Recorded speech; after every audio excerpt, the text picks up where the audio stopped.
Gujarat ST નિવૃત્ત કર્મચારી સંઘ કચ્છ વિભાગ દ્વારા આજે નિવૃત્ત પેન્શનરોની સમસ્યાઓ અંગે રેલી કાઢી જિલ્લા કલેક્ટરશ્રીને આવેદનપત્ર આપવામાં આવ્યું હતું।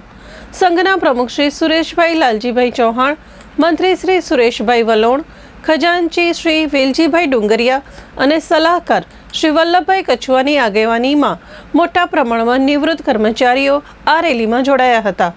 રેલી દરમિયાન નિવૃત્ત વૃદ્ધોની હાલની પરિસ્થિતિ અંગે ચિંતા વ્યક્ત કરવામાં આવી હતી। સંઘ દ્વારા જણાવ્યું હતું કે EPD 95 હેઠળ અંદાજે 80 લાખ નિવૃત્ત કર્મચારીઓ માત્ર ₹1000 જેટલી મિનિમમ પેન્શનથી પોતાનું જીવન પસાર કરવામાં મજબૂર છે, જે વધતી મોંઘવારી સામે અતિ અપર્યાપ્ત છે। આ સંદર્ભમાં સંઘે છેલ્લા 10 વર્ષથી EPFO બોર્ડ અને કેન્દ્ર સરકાર સમક્ષ અનેકવાર રજૂઆતો કરી હોવા છતાં કોઈ સુધારો ન થતાં નિવૃત્ત કર્મચારીઓમાં વ્યાપક નિરાશા ફેલાઈ છે। આજે કલેક્ટરને સોંપાયેલા આવેદનપત્રમાં નિવૃત્ત કર્મચારીઓએ આ પરિસ્થિતિને આંતરનાદ ગણાવી મિનિમમ પેન્શન ₹7500 સુધી વધારવાની વિનંતી કરી હતી। આવેદનપત્રમાં જણાવાયું હતું કે નિવૃત્ત કર્મચારીઓ જીવનના આખરી પડાવમાં આર્થિક અને માનસિક યાતના ભોગવી રહ્યા છે, તેથી તાત્કાલિક અને પરિણામલક્ષી નિર્ણય લેવો જરૂરી છે। સંઘના પ્રમુખ શ્રી સુરેશભાઈ ચૌહાણે જણાવ્યું હતું કે સરકાર શ્રી વરિષ્ઠ નાગરિકોના પ્રશ્નો અંગે સંવેદનશીલ છે અને આ વખતની રજૂઆતથી હકારાત્મક પરિણામની આશા છે। અગ્રણીઓએ ચંચળ ન્યૂઝ સાથે વાત કરી હતી। મારું નામ વલ્લભ સુમાર કટુઆ।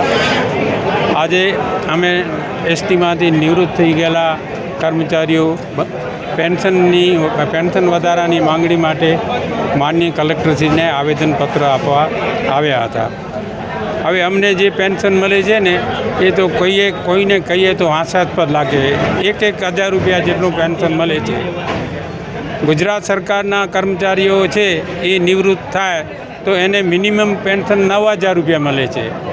આજે મજૂરોને 5000 રૂપિયા મળે છે, ખેડૂતોને આજે 6000 રૂપિયા મળે છે અને અમારા જે માણસો રાત દિવસ ઉનાળો શિયાળો ચોમાસું ભૂકંપ આવે લડાઈ જેવું વાતાવરણ એમાં સેવા બજાવે છે છતાં એમને પેન્શન મળતું નથી।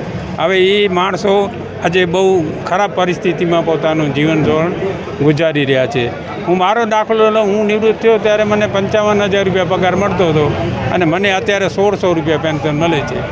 જો 2 મહિનાનો આપણે પેન્શન ભેગું કરીએ ને તો લાઇટ બિલ નથી થતું। આવી પરિસ્થિતિમાં બિચારા નાના કામદારો કઈ રીતે પોતાનું જીવન ધોરણ ટકાવી શકે? એટલે એ પેન્શન વધારવા માટે એક આવેદનપત્ર અમે પ્રાઇમ મિનિસ્ટરને મોકલાવવા માટે કલેક્ટરશ્રીને મળ્યા અને કલેક્ટરશ્રીને આપેલું। કલેક્ટરે બહુ સારું વ્યવસ્થિત સાંભળ્યા અને કીધું કે તમારી માંગણી વ્યાજબી છે અને અમે અહીંથી ભલામણ સાથે માનનીય વડાપ્રધાનશ્રીને મોકલાવી દઈશું।